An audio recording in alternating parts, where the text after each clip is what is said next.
good afternoon. Welcome. Our kids are preparing to go to Appalachian State this weekend. We've had some, really just one practice, but it was a pretty spirited practice, and they are on the course of rebounding from a defeat to Georgia Southern, and looking forward to get back on the field on Saturday. Can you provide any injury updates, Coach? Keith Rucker is out with concussion symptoms. Joe Peterson is doubtful with a high ankle sprain. Alex Stower is doubtful with a knee sprain. I don't think that there's any others. Who? Bruce Dukes is doubtful with a shoulder sprain.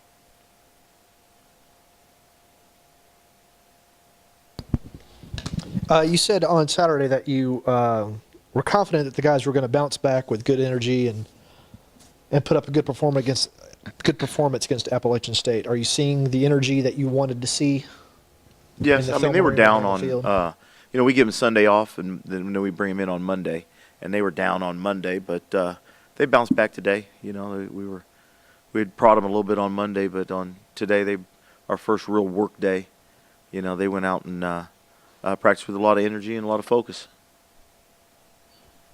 Did you see any similarities, Coach, after the Arkansas State game when you guys had a pretty good go of it at South Alabama? The same type of energy, the same type of good things you want to see? Yeah, pretty much. I mean, it's gotten to the point where young guys, they're more resilient sometimes than us, and you just got to keep pushing them.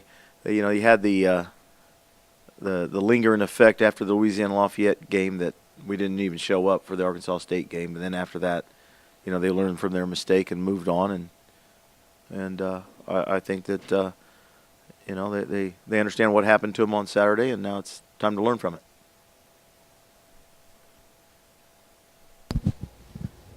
What do the Mountaineers do well? They're very balanced on offense. They run it for 270 a game and throw it for 270 a game. They're somewhere close to that. They're very, very balanced on offense. They've got some good skill. They've got a very good offensive line. And then defensively, they're a 3-4 that they've got some guys that they can run around and make some plays. Seeing how much Georgia Southern ran against y'all, I assume you expected Appalachian State's going to come out and try to do the same. I would assume so. If it ain't broke, you know what I mean? I assume that they'll come out, but we have to be ready for. They're going to run their offense, so we have to be ready for both. But I'm sure that they'd make a concentrated effort to run the ball. I would. So I know that they will. Differently this week to try to, half the total that Georgia Southern ran last week. Well, it's a totally different scheme. They don't come out and run the option. I mean, it didn't matter whether it's, we haven't given up those kind of total yards to a normal offense. You know what I mean? It's been the Air Force and we've really struggled with the option offense this year. Really struggled with it. And I'm not to say we're not struggling with other offenses either, but the option has really caused mental problems as far as guys lining up correctly and getting it, doing what they're supposed to do. How much more can Donovan help the offense? He had such a big game, and with Joel out there and the other weapons you guys utilize, has he kind of emerged as a guy who can make the offense even better? Well, yeah, I don't know how much more he can do. I don't think you can go out and have production like he had that game every game. I mean, that would be wonderful, But I don't know that another team will, they can allow that. I mean, I'm sure that he'll be getting, coverage over the top and somebody over underneath him and those kind of things. So, the more production we can get from him, the better. But we also if people want to key on Donovan, you still have Robert Davis and you have Joel Ruiz and you have Linquez Blair and Avery Sweeting and Glenn Smith and some guys that can get open and make some plays. Coach, it's supposed to be pretty cold in Boone on Saturday. Does that affect what you guys do at all as No. far as anything? Nope. Doesn't matter. Weather doesn't matter. No, if it's a different thing if there's 30-mile-an-hour winds, but I mean, cold is it's football. It doesn't matter. And then also, do you expect any personnel changes or anything like that on defense with other guys getting opportunities? Yeah. I mean, we'll look at some other guys. We're working it out through this week, and we're looking at some guys that on the field in different positions. But we're so limited. I mean, we don't really have a lot of choices. That's why we said we got to go fix the defense. These kids we have right now need help. They need help. There's a lot of them are playing every rep, and a lot of them need us to be able to go out and sign some guys so that we've got some competition and some depth and be able to go. So.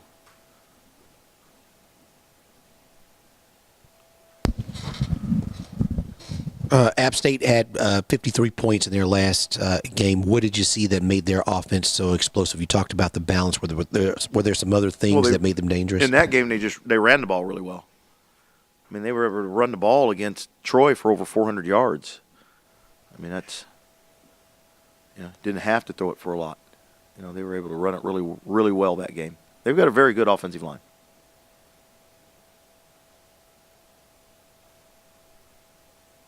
And a good scheme. Scott does a good job. He's a real good coach.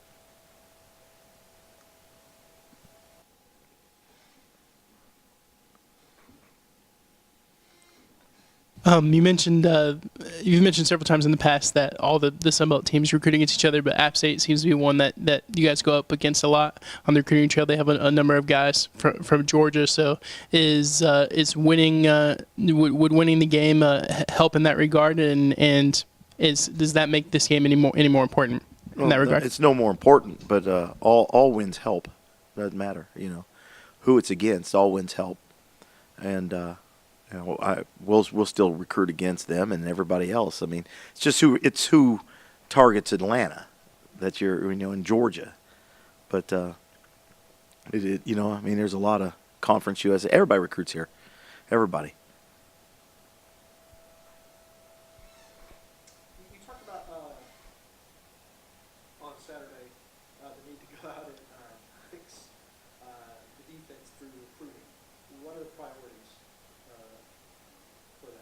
Well, we've got to get more competition here at each position and more depth at each position. We're paper thin, and so you can't really sub a lot, and guys get worn down. But we'll go out and sign some at every position.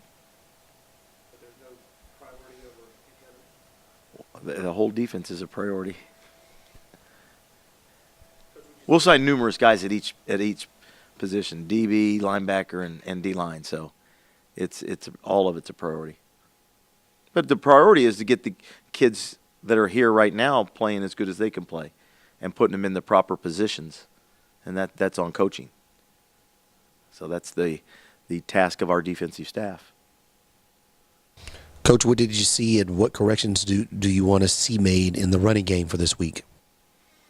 What I saw in the running game, we've just got to tweak a few things with the way we line up, and then we've got to stay on blocks longer. We've got to be able to have the ability to run it in the right situations, not be predictable when we're running it. And I think our coaches do a good job of that. I think the offense has done a good job all year of, being able to adjust and find ways to get points on the board. About the offensive line not giving up any sacks on Saturday. After you reviewed the film, do they play as well as you thought they might have? I mean, to throw it 48 times, I think it was 48 we threw. To throw it 48 times and not give up a sack, that's pretty good. It's pretty good. Now, obviously, we've got to we didn't really make a concerted effort to run the ball as much as we got so far behind, in the second half that it was, okay, let's go try to get back in the game. And so it was throw it around the yard. So, sometimes stats lie. You know what I mean? Sometimes you can't pay attention to the fact we didn't have a lot of rushing yards because we weren't trying to rush the ball a lot. I guess compared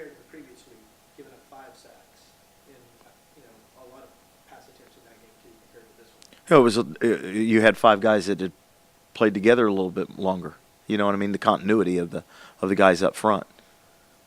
If Storr can't go on Saturday, will it be Hawkins and Gorange or Davidson? If we can get Hawkins back, he's still struggling a little bit with his knee.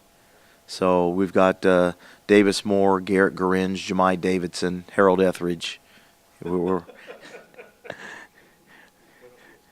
No, there's still, there's Mark Ruskell, but we've been trying to work Mark at center. We're trying not to keep moving guys from position to position. So, right now you've got Davis Moore, Garrett Gorange, and Jemai Davidson working the guard position. Talk about Taylor Evans, and he seemed to show a lot of improvement, and particularly in his second game. He's also playing a little bit out of position. He's a guy that you'd hope would play inside, and he had to slide out to tackle. Yeah. Yes. Did you think he improved much from his first game? Yes. I mean, yes, he did. In what way? He was a little bit more familiar with being able to kick, slide, and get, it's a different angle when you're on the edge. Right. If you're the tackle than the guard, and just getting accustomed to the speed of the guys coming off. I mean, the guys coming off on the edge are usually your speed rushers, So it's just the speed of the game and the angles that he has to take, he got better at, and he'll continue to get better. If Peterson can't go, who fills in there? Well, we tried P.J. Volker today, and that didn't work. We're done. We have at linebacker, inside linebacker position, you've got Sean Jeppesen, you've got Jamil Spencer, you have to move some guys around, Might see Jarrell Robinson back inside from the way he was last year and put him back inside. We don't really have any other options. It's that, or you're going to play, 4 down and 7 DBs. I mean, you don't really have. There's no other options out there. Malik Ricks is out right now too. Ankle. He's got an ankle sprain. He's been unable to practice Monday or Tuesday. So we've got bodies. You know what I mean? For 3. Justin Otuwu is a young man that walked on that is going to get some reps. And Trey Payne obviously has been playing in there, but he's been nursing, and he's out with right now with an ankle injury, a foot injury, not an ankle. So hopefully he can get healthy enough to be able to go Saturday.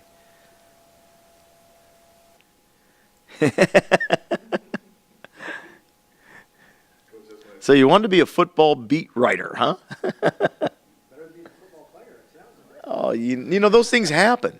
It's just, again, those things happen. Everybody in America is going through injuries and having to put other guys in and things. And we're not crying wolf. It just so happens that we're so low on scholarship numbers that makes it very obvious that, we're our depth. Coach, that was a question I was going to ask. Basically, years past with other coaching staffs, what can you share with us from inside the coaching room when you guys are there together, when you're faced with something like this at this stage of the season? You become very creative in things that you have to do as far as utilizing your personnel, finding guys that might be able to move in. You got to put trust in walk-ons, young men that have walked onto the program to step in and play. Because we're going to put the best guy out there no matter what, and you got to have belief that they can do some things, and you even pull some guys off the scout team and come down and try to work it just so you can function in a football game. And we still have Spencer Haywood.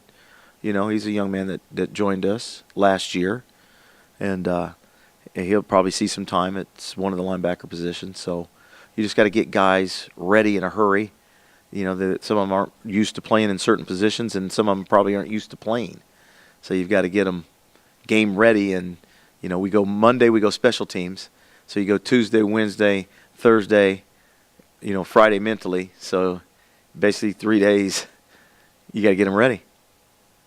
And there's no, you have no choice. I mean, that's what you do, and you don't complain, you don't make excuses, you just do it. And if you don't, then it's on the coaches to that they have to get them ready. If they don't, then it's on the coach's fault. It's just the way it works. We know our business. That's the way it works. Coach, is there any benefits? It's always tough to play on the road, but you've had some pretty good outings on the road. Is there any benefit to the continuity of being on the road for 3 consecutive weeks so that your players will be in the right frame of mind? Well, I think our kids are in the right. I think our kids have always been in the right frame of mind, with the exception of Arkansas State. We weren't in the right frame of mind. We were feeling sorry for ourselves from the weekend before. But getting on the road is fun because you get to us against the world, pull them away, get them away from any distractions that they're dealing with, in on campus or anything, and you get them in a hotel and focus totally on football and keep them together. That's it's kind of fun to travel, but you gotta get them focused and go, whether it's road or home.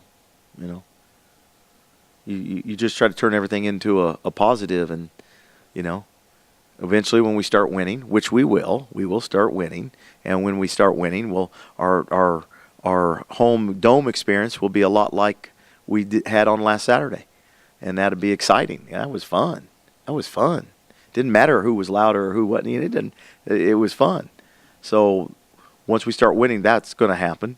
And then when you're on the road, you like the environment of people booing you. If you're a competitor, you love that. People getting on you and being a large crowd. And I'm pretty sure App State has a good following. I've never been there. I know coaches on our staff that have and coached against them. And I've got some really good friends, John Settle and Steve Wilkes, that both played there. And they've told me all about it all the time. So, it is. We're looking forward to it. Plus, they're a good football team. I don't care about their record. They're a good football team. They've got good talent. They've got good coaches and a good program. And they have a tradition of winning, and it's fun to go and compete against those guys.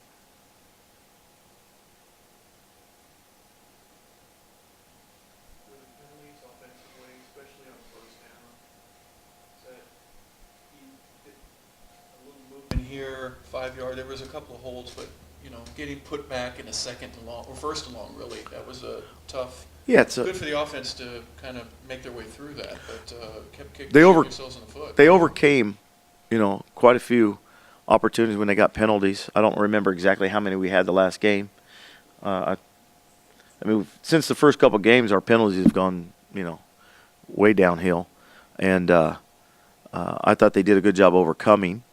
But there was also some reasons why there was a couple of legal procedures that, they were getting baited into. Defensive line making a loud move call, and things like that. That it stopped. If you notice, it stopped in the game because once we figured out what was going on and warned the officials, they got them to stop doing it. So, but that's no excuse. I mean, you still have to have the discipline to be in there.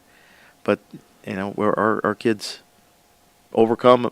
We don't like to be in 1st and 15. I mean, it makes it hard. It's hard enough 1st and 10, let alone if you get to 1st and 15. But that didn't have anything to do with that, with what happened Saturday, And they've gotten a lot better since the first few games with it. So I think we're probably to the upper part of the conference in fewest penalties, or at least in the middle.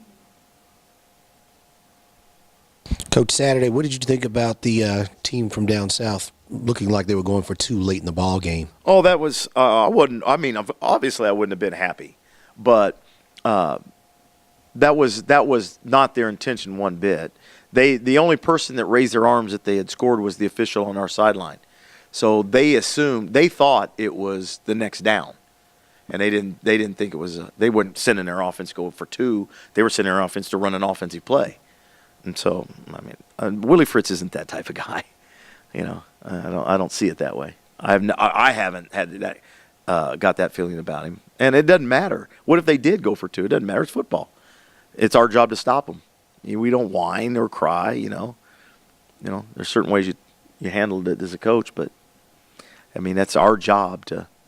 If they did want to go for 2, that would be our job to stop them. Just quit crying. You don't want them to go for 2? Don't let them score. That's simple. It's really that easy.